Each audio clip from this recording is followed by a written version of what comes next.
What is going on, my lovely people? What is up, Nathan Valley? How's everybody doing today? What's up, Nathan Valley? How you doing? What is going on, my man? How you doing, brother? I'm feeling good, man. And for everybody that's watching this, if you don't know who I am or Nathan Valley is, let me just give you a quick intro. My name is Nathan Payne. I've been in the game for 6 years now. My anniversary just came up on wholesaling. I've done several deals, hundreds of deals, millions of dollars in transactions. And my goal is to help you guys succeed. That's really why we do this. We do a lot of deals with people that watch this. We help people do deals that they probably didn't think were deals. We come on here, we help you guys not only use batch, but other techniques in order to get deals done. So that's who I am, Nathan Payne. Nathan Valley, who are you? Yeah, man.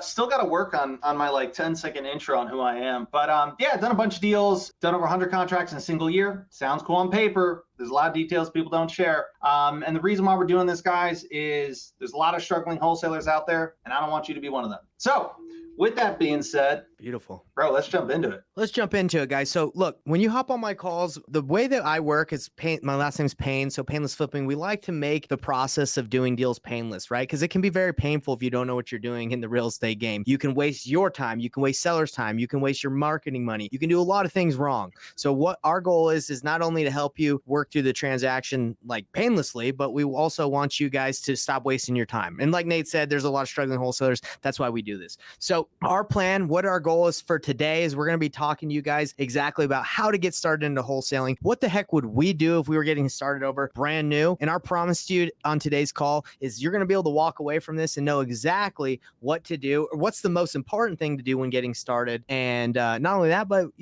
we always promise we're going to make some calls. And this topic might not even require a call, but I'm going to make a call because that's my promise. On everything that you can see me, I'm going to freaking make a call, whether that's to my mom, whether that's, it doesn't matter. We're making calls because that's honestly, Nate, isn't that one of the most important things you can do in this business? You have to get on the phone, right? Yeah, guys, that's the one thing to where no matter how you look at it, you've got to get on the phone. It's whether you're cold calling or texting or direct mail or pay-per-click, or whether you're, acquisitions, dispositions, transaction court. At some point in time, if you are going to be in the industry of real estate investing, you're gonna have to get on the phone with somebody. So let's make it painless. That's right. So guys, that's kind of like what I want to talk about a little bit today. Me and you have been talking a lot today. We work together, everybody, but we've been talking about like when we first started, what helped us to get our first deal? Even though there was a lot of pain because we didn't know what we were doing, what we focused on was getting on the phone, talking to people, making offers and, taking action, right? And I think a lot of people when they first get started, they're just like, well, let me study, let me like figure everything out, right? But you can't figure it all out. Nate, you were kind of saying that there's a downside to this business. Most people get in and they feel like they have to learn everything, right? Yeah, guys, something like that? It's really interesting. So for wholesaling, so many people get started and they have such a hard time taking action, right? And it's primarily because, and this has been in my personal experience also, there's just all this overwhelming stress, right? I've got to find leads. I got to talk to sellers. I got to talk to agents. I got to talk to wholesalers. I've got to find buyers and somehow talk to them, and title companies. Softwares, products. And I got to figure out, how do I sell the deal? What's the paperwork? How do I do all that?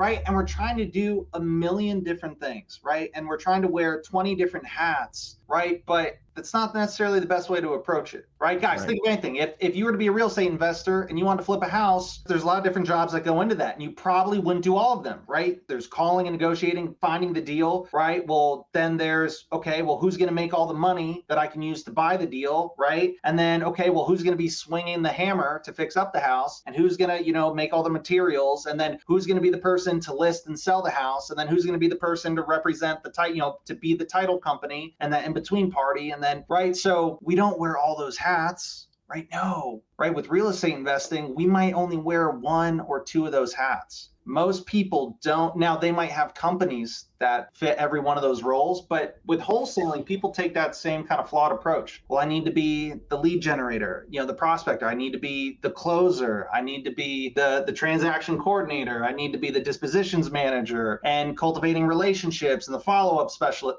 Right, guys, there's like 20 hats you can wear in a wholesaling business, right? And the reason why I feel overwhelmed is because we're trying to wear all 20 of those hats at the same time, right? And it's like building a bridge. If I'm trying to learn how to find leads and have that conversation, And then I'm trying to learn how to close and have that conversation. And then I'm trying to learn what's the paperwork and the transaction coordination part of it. And then what about finding buyers? And what about having that conversation with buyers, right? And that negotiation process with buyers. Guys, that's what, how many was I listed? 6, 7, whatever? You could go on forever, bro. You could go on forever. There's so many. All of those bridges, what happens is the reason why when you chat with a lot of people, it might take them 6, 12 plus months to do it their first deal. A lot of times it's because they're trying to build 5, 6, 7 bridges at the same time, right? And you run into one bridge, putting down a brick. You run to the second bridge, put down a brick. The third bridge, put down a brick. And after 6, 7 bridges, you're like, oh, why is it taking me so long to get to the other side? What if you could just be laser focused on just one thing and you could master and just build that one bridge as fast as possible, right? So rather than running to 6 different bridges, you've just got that one bridge and you're putting down brick, brick, brick, brick, brick, brick, brick. What were you telling me about Bill Gates and I think another guy said the number one thing that helped them succeed, and they wrote down tell it really quick. Yeah, pretty popular example. So there was an interview with Bill Gates. I've never heard about it, by the way. It's popular, but I haven't heard of it. Yeah, and this is third party, right? I've heard a number of people talk about it. It's an interview with Bill Gates and Warren Buffett, and what they talked about was the interviewer, Bill Gates, Warren Buffett, they're sitting next to each other, and they've got like a pad and a pen, and the interviewer asked them, I believe it was something along the lines of, what do you believe is the number one key to success? And they both write their answer down on the back of the pad. And then at the same time, they flip. They didn't know what the other person wrote down. They both had the same exact answer. And what they both wrote down, 2 completely separate people, 2 completely different businesses, right? Bill Gates, Warren Buffett, 2 totally different industries. They both wrote down focus. Focus. And guys, I don't care what industry you're in, if you look at the greats or the titans in that industry, you'll hear this recurring theme over and over and over again. Focus is everything. So same thing, whether you're a titan, whether you're Bill Gates or Warren Buffett, all the way down to, hey, I'm just looking to get started. Focus is everything. So how can we have laser focus so that we can go as fast as possible? So that's exactly what we want to talk about. This goes in exactly in line with our topic today is how to get started in real estate, investing. Like, what's the first thing you do? Well, when we say get on the phone, you might be scared to get on that phone, right? Because you're like, well, Nate's saying to focus and just get on that phone. I don't know what the heck to say on that dang phone. I'm so scared. I don't know how to navigate that conversation, right? So I think we should just take that, since we're focusing and we're telling you guys that's what you need to do. Let's take that piece by piece and kind of give you guys a little bit of a roadmap on how to get on that phone. Because again, if you don't know what to say, you're a little nervous, right? I'm curious. Does anybody else like feel like that's watching this live or will watch this? Throw in the comments, like, do you want to avoid getting on that phone? Because you're like, let me do everything but that. I can pull lists, I can generate some leads, but everything but getting on that phone is like the hardest part. It's like a lead weight, right? You're like, that's really heavy to pick up that phone. Oh, I think we got our guy Angel saying Guys, I'm telling you, it can be difficult, especially if you don't know what to say. So okay, we got Angel say, Angel, I'm kind of scared and I think I know what to say, just don't like it. Okay, well, you say you just don't like it. And I think that's an important thing too, guys, is knowing the right thing to say, right? The right conversation. Because a lot of people feel a little scummy about being like, yeah, I can buy your house, when they don't really know if they have a deal. They don't really know. So let's go into that, Nate. Let's dive into that conversation. Yeah. And this is the thing, like, get on the phone, but before you can get on the phone, I guess you have to answer, who you getting on the phone with? You can't just call the phone book, right? So when you're getting started in wholesaling, you need to know who you're trying to even call, because it's not like you can just call every MLS agent that has a listing. You might be calling every new build that's like, there's no distract. Well, you never know, right? There's always a chance, but you have to call the right people. So let's kind of talk about the different people you can get on the phone with, and then it's the focus of who you talk to. You got to hone in, right? So Nate, you want to rattle some off? I got guys. So there's a number of different ways we can get on the phone, right? Or we can get in contact with somebody, right? Some of the really popular ones in real estate is cold calling, right? Texting, there's direct mail, there's pay-per-click, there's ringless voicemail. I don't know if people still do that anymore. I think they got banned a little while ago. Excuse me. Right. So there's a number of different options, right? But we're all kind of leading to the same result of whatever I choose. My ultimate goal is I'm looking to have a conversation with the person about selling the property, right? Or ideally with a qualified, motivated seller. For me, it narrows down to there's three types of people you can do deals with, and you got to focus on which one you want to do work with because they're different conversations. You have sellers, right? Direct to seller. You have agents, and you have wholesalers. Those are the three people at the top of my head. Am I missing anything, Nate? Are there? No. I think that's perfect. Yep. So you got your wholesalers that you can do deals with by networking, dispoing, doing deals. You got agents, and then you have direct to seller. A lot of people want to just go direct to seller because it just seems like the easiest thing to do. That's how I got like gritted my teeth and learned, as I was like, oh, I got to go find sellers. But these are great ways to do deals too, is through wholesalers and agents, right? But they all have different conversations, in my opinion, right? Like you got to navigate them a little different. So when we talk about, the Warren Buffett thing on focus, you got to get focused on which one you want to attack. Because Nate, if you're getting started in wholesaling, brand new, I don't think you can master doing all three. Absolutely not. Yeah, guys. So for me, after I did my first deal, there's a gentleman I worked with, and this is where when I get to focusing on kind of just building one bridge. Well, working with this person, I was able to build out the whole acquisition arm of the company, but that was able to be my primary focus. So I went from doing everything myself to where I was maybe only talking to like one or two sellers a day, like actual kind of leads. I went from that to I had 25 to 30 plus qualified leads to chat with on a daily basis, Monday through Friday. So for over 2 years, right, of 80, 90-hour work weeks, and with the sole focus of acquisitions and being a closer, I was able to get really, really good, at least a lot better, that's for sure, at just that one thing. And then transferring over to working with agents, totally different conversation, right? So whether it's agents, whether it's direct to seller, or even with wholesalers, it's a different dynamic for each one. And that's why you want to pick on one and just focus on it.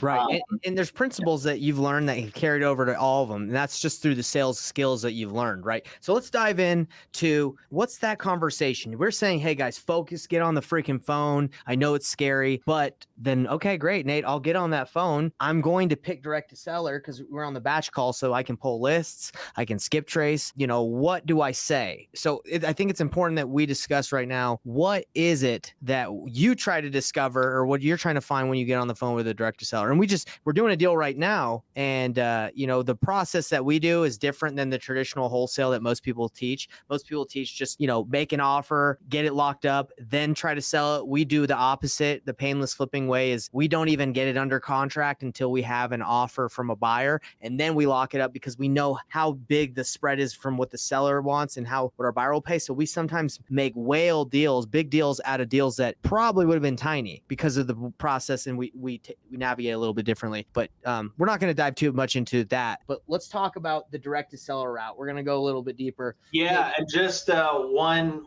kind of specific detail I want to throw in there about that deal that you mentioned. That deal, well, we got that under contract for, I believe it was $150,000 or $200,000 less from what she was originally asking. Originally, she wanted $850,000 and we got it at $652,000. So what is that? $198,000 less, which would not have happened if we did not apply what we're about to show you. Like imagine just offering someone $198,000 less than what they want in the very beginning and them saying yes. Good luck. Okay. There's a process to it. So yeah, guys, this is going to be good. Like if you don't have a pen or a pad of paper, grab it or come back to this video. You're going to want to rewatch this. This is like my bread and butter. This is what I do. Man, so this man is made to talk to sellers. Yeah, I was, man. So guys, pro tip number one, if I could reach through the screen, grab you and shake you, because so many people are taught to do this. Guys, do not make an offer on the first phone call. Oh my gosh. Please, for the love of God, stop making offers to people on the very first phone call. We're not buying a broken bicycle off Craigslist. These are people's homes that are worth hundreds and hundreds and hundreds of thousands of dollars. These are items, right? This is property, the most expensive piece of property that most people that you're talking to, that they own or have bought or will ever buy. So stop rushing it. Right. And what that does is that also takes the pressure off you at the same time. Especially if you're brand new. If you feel like you got to make an offer on that first call, you're going to feel a little nervous. Get that out of here. You don't need to. So slow it down a little bit. That's kind of number one. Number two, all right, I'm going to give you guys some specific tactics, right? Here's exactly kind of what you can say here and there, but I want to give you a few principles because when you really think about these, it'll change your whole mindset and how you approach the call and the conversation. And I promise you'll do 1,000 times better because of it. So one of my favorite principles, right? And I got this from Alex Hormozy, so give credit where credit's due. When it comes to sales, genuinely care more about the other person's outcome than they do. I'm gonna say that again. Genuinely care more about the other person's outcome than they do, especially when getting started. I know in my own experience, when I first got started, guys, I was dead broke when I first got started with wholesaling. Oh my gosh, I'd spend like $37 on skip tracing and just be like, oh man, I hope this comes back to a deal. I was broke, I was dead broke. And every time I'd get on the phone, all I could think of was like, oh, I need a deal, I need a deal, I need a deal. You had that commission breath, bro. That's what they say. Got that commission breath, that sales breath. And so sellers pick up on that. They hate that. And also you can sense all of that scarcity and that nervousness and like, and trying to push a deal. Guys, just put yourself aside and just think about the other person on the phone. Because when you do, you're going to come off way more genuine. You're going to be significantly more confident because now you're just there to help the other person. And three, you're going to get so much further at the same time. Right? So care more about the other person's outcome than they do. And yes, that means if there is another option that is genuinely better for them in every way, I tell them that option. So care more about their outcome. A lot of people are afraid to bring up listing, like, have you thought about listing it? They don't even want to bring it up. I wasn't trying to bring any of that up when I first started. Now I'm like, hey, have you thought about listing this? Seems like a great house. You want to see what they're thinking. 100%. So guys, that's why number one, we don't make an offer on the first call. And guy, unless they are absolutely begging you, and even then, I'm like, I'd really rather not. Easy come, easy go, right? Like if they're like, yeah, I'd take this, you're like, you sure?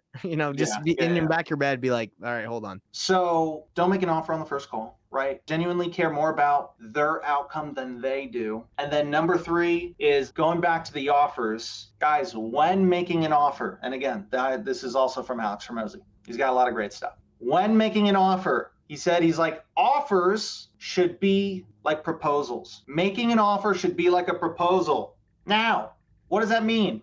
When proposing, now there's exceptions to every rule, right? But most of the time, when someone is proposing, they typically already know what the answer is going to be, right? So guys, same thing. When we are making an offer, we should pretty much know what the answer is going to be when we're making that offer. And if you don't feel like you're pretty certain as to what the answer is going to be, then go back to the conversation and be like, okay, there's something you missed. All right, so you can put down offers equal proposals, right? Or offer/proposal. So guys, don't make an offer on the first call, right? Care more about the other person's outcome than they do. And when you do make an offer, it should be like a proposal. You should already pretty much know what the answer is going to be. So Nate, on that one deal that we are doing right now, that's that big juicy one, we didn't make an offer. How many calls did we have with I did not make, so the price is $652. I did not make an offer until she already told me yes to $650 range. There you go. So, there you go, people. And I just got off the phone. I was talking to one of our students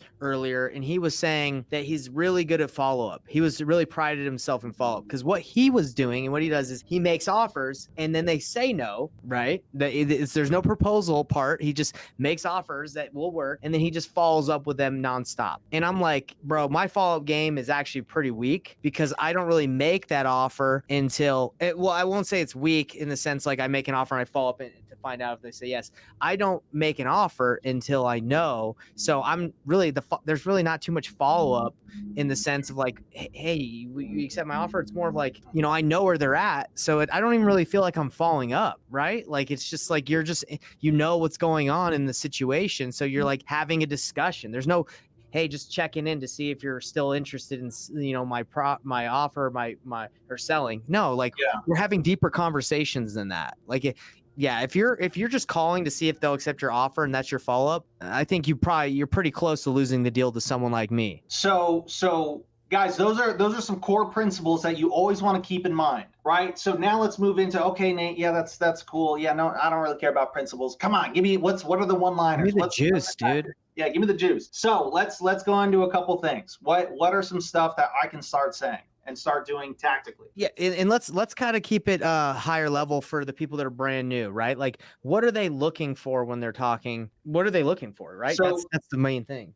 guys, at a higher level, right? When we're talking to a seller, an agent, whoever, right? So right now we're talking about direct to seller. Direct to seller. There are two things I'm looking for, just two, to see if something is an opportunity for me as a wholesaler slash investor. Number one, is this a house, right? Is the property something I can add value to in some way, shape, or form? Right? Does it need to be updated? Right? Is the condition bad? Is it like a vacant lot that's valuable and something could be built on? Is there something here I can add value to? If this is a single family house and everything was renovated last year, right? And nothing you're going to have to sell me on why we should keep talking, because I'm probably going to really push to get off the phone because there's not much I can add there, right? And guys, I'll throw in another principle real quick. Don't try to sell everybody. We are investors. We're wholesalers. There's a very specific offer, right? There's very specific value that we bring to the table. Not everybody needs what we bring to the table, right? And that's okay. There's nothing wrong with that. Some people, it makes more sense for them to list it with an agent or for them to do for sale by owner, whatever the case may be. Not everyone's meant for us. And when you keep that in mind, that'll help you to stop wasting time. And also, guys, when you're getting cursed out and hung up on, that comes from us talking with the wrong people. Wrong conversation with the wrong person. Right. That equals getting cursed out, hung up on, and then really struggling to try to convince yourself to keep. Yeah, like when I first started and I was cold calling a lot, I was like, hey, have you thought about selling your property? And they're like, no. And I'm like, well, why not? And like stupid stuff like that. And they'd be like, dude, get freaking lost, And I'd be like, well, if you sure, you're not convincing anyone to sell. First of all, they're chilling in their house. You can't convince them to sell. Right. Second of all, you can't convince them to take the offer that a cash offer would be necessary to for the deal you would need, the price you'd need to get it for it to be a cash offer. So a cash deal. So real quick, I want to say this. So Nate, you said when you're calling guys, that everybody that's watching this, that's like, okay, we said to get on the phone. What do I do? You're looking to see if you can add value. Now, if you're new, you might be like, I don't really get what you mean by add value. So let me give an example real quick. Can I actually, because that would go under number two. So number one is just physically for the property. Is this something that I can add value to? Okay, just talking about the property. Number two is everything that you're about to jump into. Number one, is this a property that I can add value to in some way, shape, or form, right? Even if it's small, is there some value that can be added to this property? And then number two, right, is there motivation? Timeline, motivation. I'm sorry, not motivation. Number one, is there value that can be added to the property? Number two is there a problem here that I can solve, right? And which also motivation, same thing as motivation. Let me say this really quick. So we have an academy, the Painless Flipping Academy, and we have people submit deals to us to see if we can flip it with them. We can help them find a buyer. And I had a lady submit a deal, and she was like, wrote down why, and she said the seller wants to sell it. She's tired of renting it. So bam, there's some timeline, motivation. But she just rehabbed it, and she just fixed it all up because the last tenants blew it up. And so that kind of like the condition's really good. Right. So she wants to sell it because she doesn't want more rental, but it's really nice. So it's like, that's something like if they're like really, really motivated, right, in their timeline and they want to sell in a week and they're willing to take a discount because they need to sell, they can't afford it. Like that's something that would cause this to be a deal. But if they're like, yeah, I'm kind of tired of renting, but I fixed it up because I want to get as much as I can from it, then like that's not an opportunity. So you really have to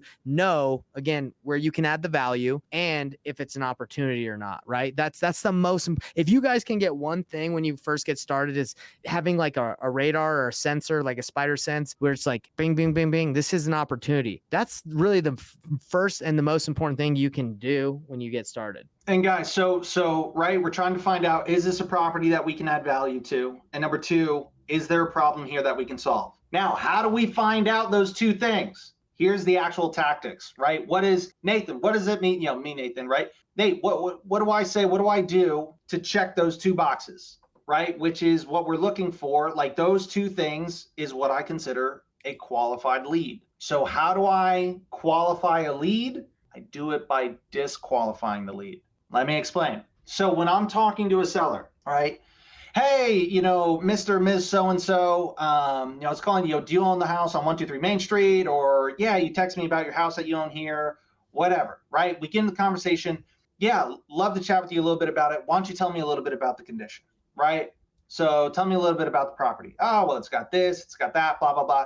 So first thing that I ask, right? They'll tell me a little bit about the house.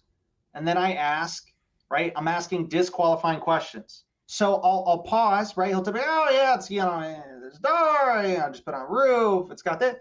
And I'll pause and be like, oh wow, that's really nice.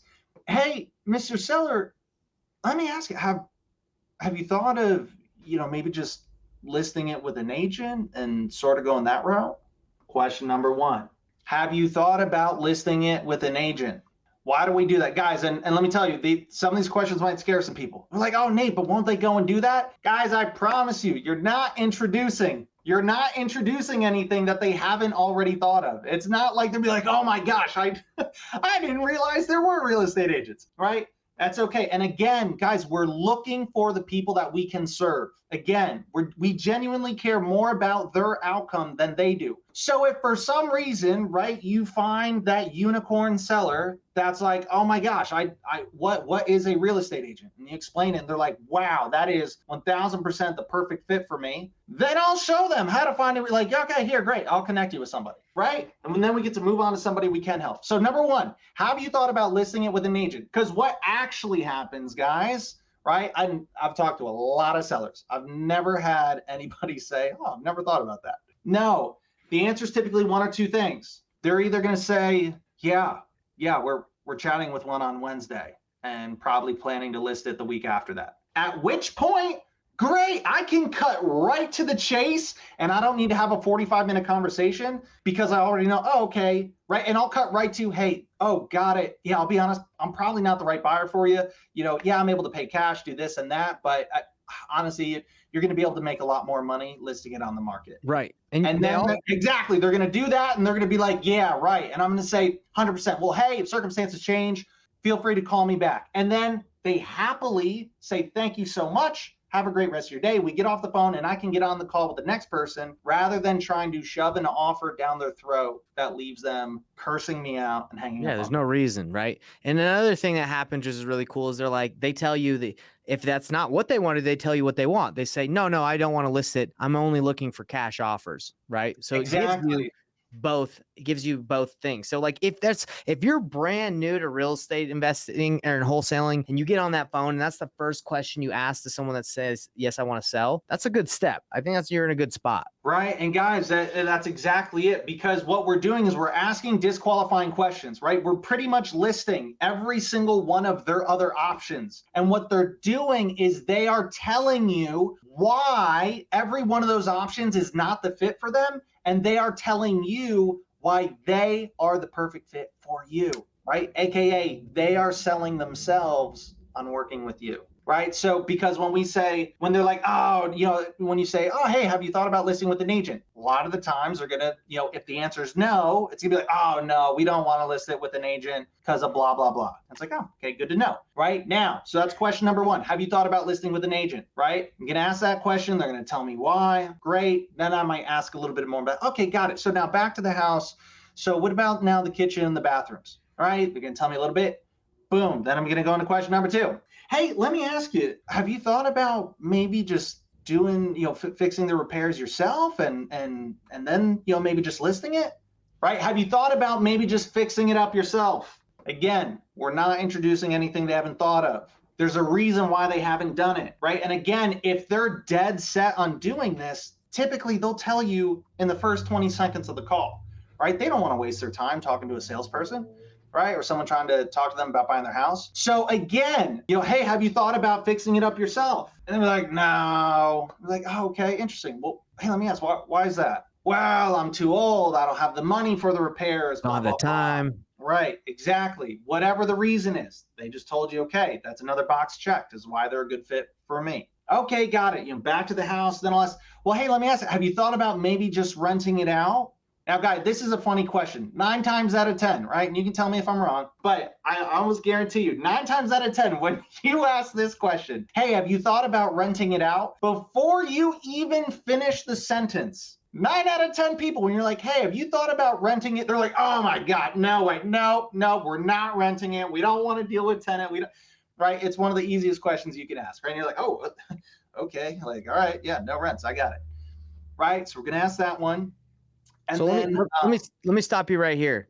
Do you think, Nathan, that if you're brand new, you're calling through a list of leads, you talk to people like, yes, I want to sell, and you take them through these 3 questions, would you say if the person at that point has said no to listing with an agent, no to flipping themselves, no to renting it, would you say they have a pretty decent opportunity so far? Oh, 100%. And guys, one thing I forgot to mention in the beginning, if you notice, there was 2 things I look for in a qualified lead, right? It was, is this a property we can add value to? And is there a problem here that I can solve? Neither one of those talk about price. Price is the last thing that I care about. And one thing we haven't said, but this is obvious, you're obviously talking to someone that's considering selling. Are you selling? Yeah, this is obvious. So this is awesome because this is the cool part, Nate. Like, if you get someone through this funnel, you would call it, or these qualifying questions, I would be interested in talking to these people. Like, give me that lead. There's one more. There's one more piece. Oh, you got one more? Question. All right. You guys want the 4th one? The last but not least, to tie it all off, right? You're like, hey, have you thought about listing it with an agent? Have you thought about fixing it up yourself? Have you thought about renting it out? And then lastly, it may seem pretty simple. And this question, I will ask it depending on the conversation I've had with the seller. Because guys, the thing is these are like just a quick, simple questions, but a lot of times they will tell you so much more information and you'll learn so much more about the situation, their background, what's really going on, right? So usually, hey, have you thought about listing with an agent? They don't just say yes or no. They'll say yes, blah, blah, blah, blah, blah, blah, blah, blah, blah, or right. No, blah, blah, blah, right? And they'll tell you a whole lot. And guys, don't interrupt them. All the information is really, really good. Let them talk, right? Because number 4, the last question I'll ask is, well, hey, Mr. Seller, let me ask, have you guys thought about just staying? I know, seems kind of silly, but yes, we're going to ask, hey, because that's their last option, right? You can either list it with an agent, you can fix it up yourself and sell it, you can rent it out, last but not least, or you can stay there. Now, when asking this question, this one is like the optional question, right? Or more of, not optional, but more situational. Guys, you need to have emotional intelligence. What do I mean by that? When we're having these conversations, again, sellers will tell you typically a lot more information than just yes or no. So if I'm talking to the seller and they're telling me, oh yeah, no, we don't want to list it with an agent because we already bought another house, we're already moving, we don't have the time to list it, we need this sold now, blah, blah, blah, blah. I can't stay, I can't afford it. 2 houses. If they tell me something like that, I'm not going to ask them, hey, have you thought about just staying, right? Because they already answered that question through the conversation. And if I were to ask that question, it actually would be bad because, right, to them, that would translate as Stu's not listening to me. Nate, let me say something really quick about this. So like the cool thing about this is when you ask these questions, sometimes you'll just cut through all the crap and they're like, look, I've already talked to 5 cash buyers. I've gotten 5 cash offers. I got them at 250, 230, 280, 260, and I'm just looking for some more offers. Sometimes they'll just, when you're asking these questions, because they've had this conversation multiple times. And I've actually gotten quite a lot of deals by just being like, all right, so, let's just cut to the chase then. If I can beat that, are you ready to sign right now? Like that's as fast as it can go sometimes. And then obviously you say not to make an offer on the first call, but if it happens like that, it's like, hey, I would just be like, let's lock it up. So don't make the offer on the first call. The only exceptions to that rule is when the seller is like more or less begging me to make them an offer. Again, I'm not the biggest fan of making an offer on that first call, right? And it's more of a mindset of stop trying to rush it. Especially for the new person, right? The new person. Take a deep breath. Great questions, by the way. I love this because I more see myself as a consultant than a buyer that's just going to try and take all these deals. I want to know if us working together is going to be beneficial, like you said, on this one. Is it, can I provide value? Is it going to be a win-win scenario? I think you actually had it right here. That's my goal every time I get on the phone is I care about the seller. I do not want to buy their house if it's not a good option.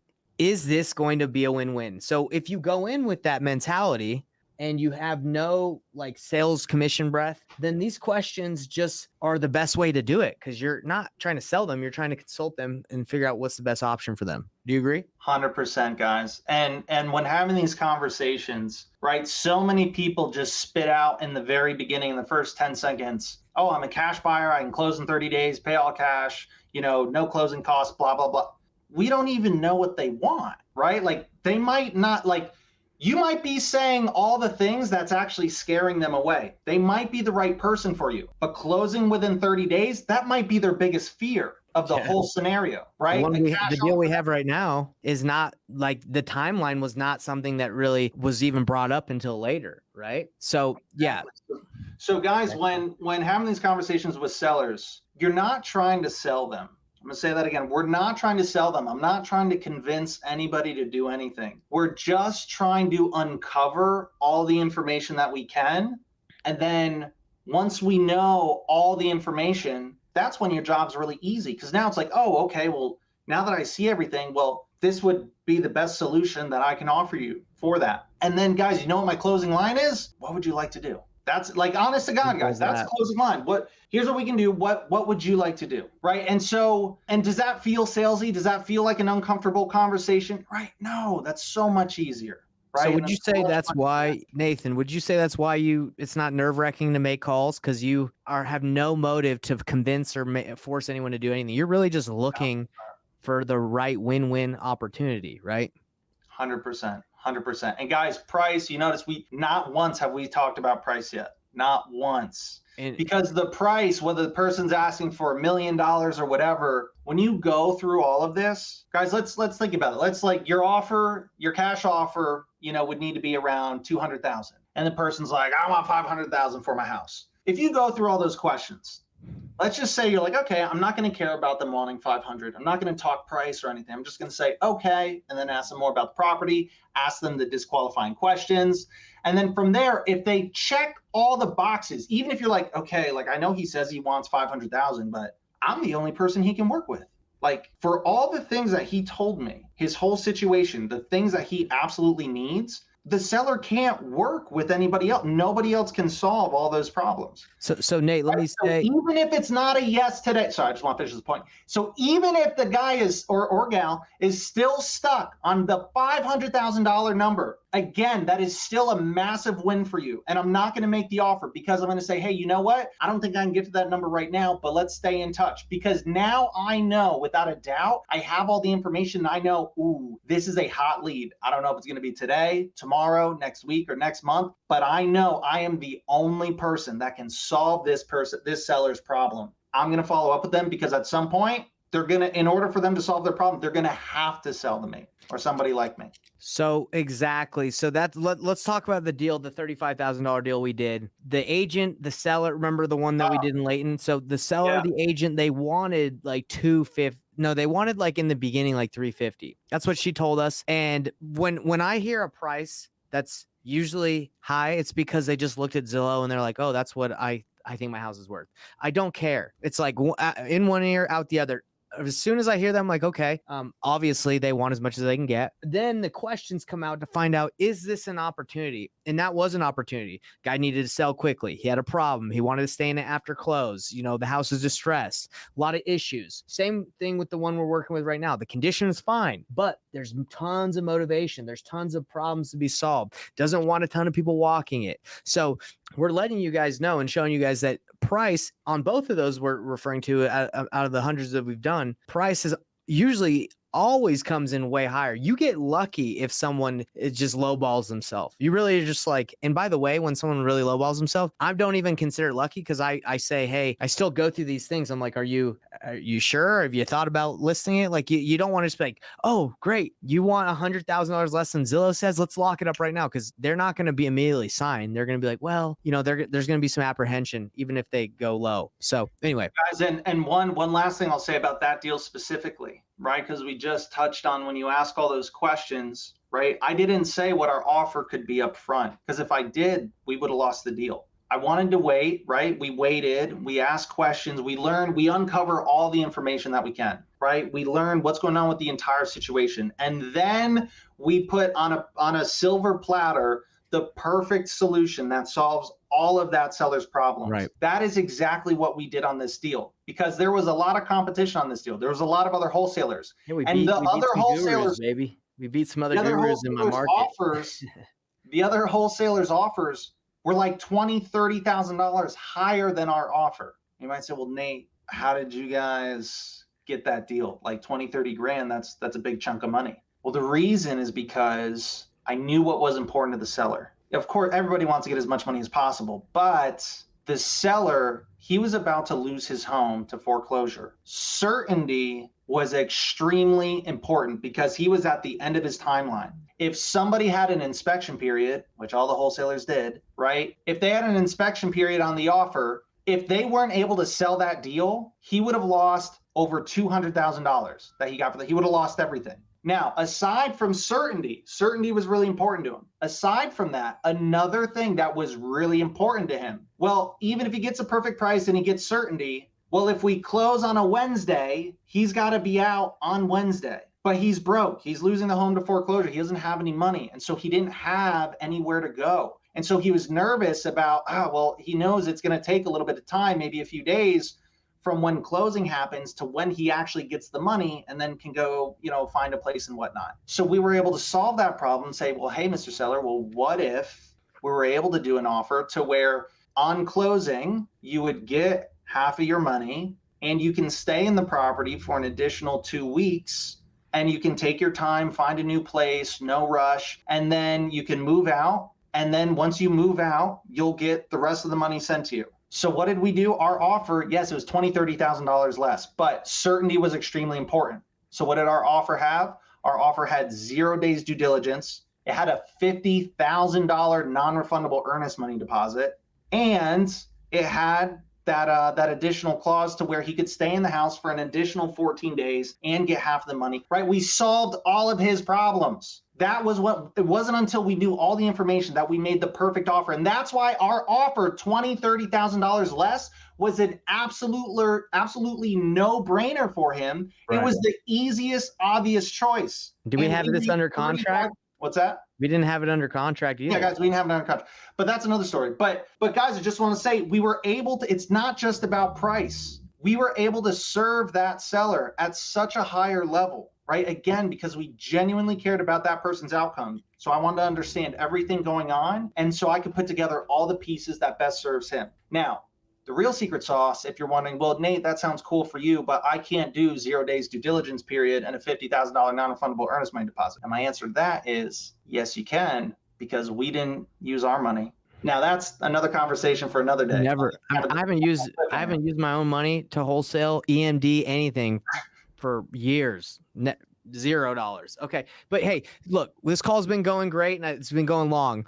Now, the last thing I want to say to wrap it up, because we could go on for hours and we can teach you everything we know, but obviously we have limited time and we'd love to work with you guys. As someone that's brand new, that's getting started in real estate, we've told them what questions to ask, but everything you said for EMD and, structuring, that's a little probably high level. What can we do? What we were actually talking about, being able to help people in this situation. I would say we have an academy, and at painlessflipping.com, if you guys find opportunities like this where you're like stuck and you're like, well, I think I have a deal, but I don't really know how to take it further. I'm a little nervous. We want to work with you. Obviously, we'd love to do deals with you. That's why we do calls like this on batch, so we guys can show you guys how to implement and use the lists and go get those deals. If you don't know what to do, we'd love to work with you. We'd love to do deals, because when I first started, guys, I needed help too. Like, even though I had a lot of sales experience, I partnered with a broker on a lot of deals. I partnered with a lot of other wholesalers that experience. So I think that's something that might be, helpful to a lot of you. So if you want to look into that, definitely DM Nathan Valley. But, I think there's a lot of deals that slip through people's fingers when they're new because they don't know how to do it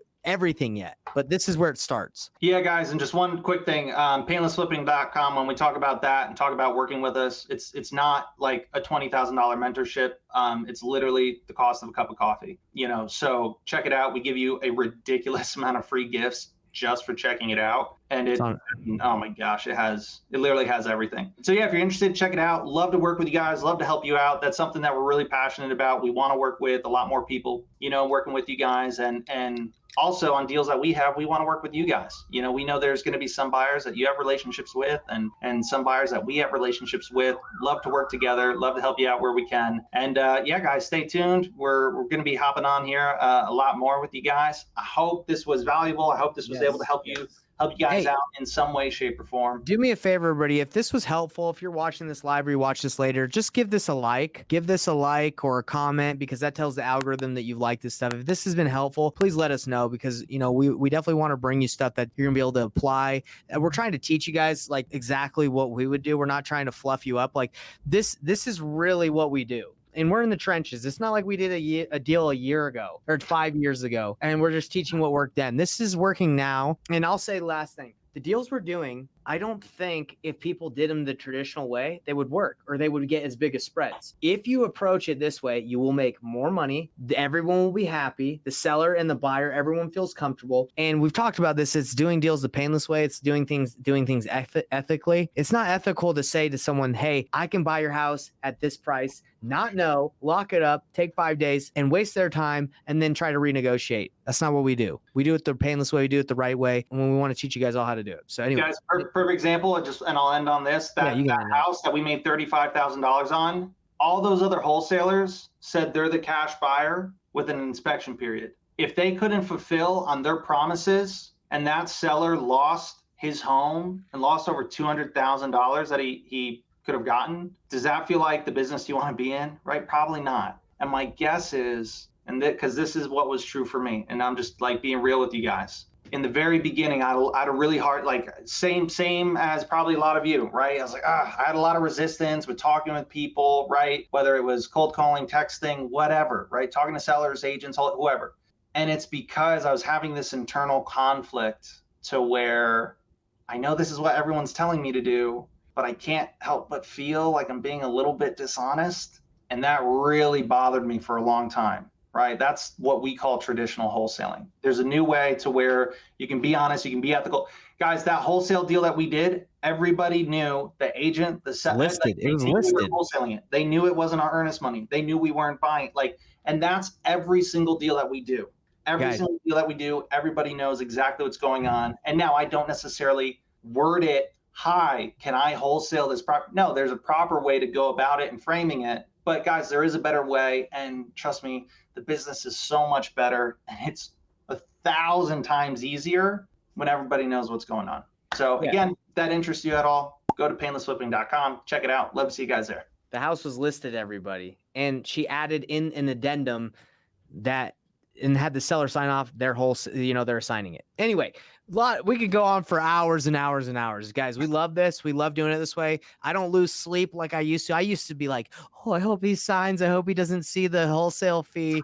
Guys, everybody knows. Who cares? Okay? So anyway, Nate, I know you got something to say to that. Bro, I could go on for days. But again, guys, really hope you got some value out of this. It was great chatting with you. I hope I was able to help, make your wholesaling journey just a little bit easier. Yeah, let us know. And guys, try out those questions. Next time you see us live or on the socials or whatever, guys, shoot us a comment or whatever and let us know, hey, this worked. Nate, oh my gosh, it didn't work. Let me know. And I've done it a million times, so I know it works. But let me know how it goes for you. Maybe there's just one or two little tweaks you need to make. Yeah, there's absolutely no pressure or any anxiety you should feel from talking to someone that wants to sell and asking these questions. These are questions that they want to talk about. They want to answer these. That's what they're thinking about selling. So shout out to JTR Joey. Appreciate y'all. We appreciate you, man, for staying tuned. The CEO, always a great supporter of our show. Appreciate you, brother. And Angel and all the others. If we don't see your comments, we are on StreamYard. It's just sometimes they don't come through unless you're watching on YouTube. And give us a like where you're watching. Put this out there, and guys, we're gonna see you again. Don't you forget it. Check out painlessflipping.com. Peace out. See you guys. Hey everybody, what's up? It's Nathan Payne, and for the first time ever, we just released this insane training bundle that has literally everything that I've learned from doing a combined 4,000 deals in real estate, all from starting with absolutely no previous business background experience or any real estate experience. Plus, there's over $19,000 worth of free gifts that we're throwing in, all for an insanely low price. If you want to get your hands on this, be sure to click the first link on the description below right now.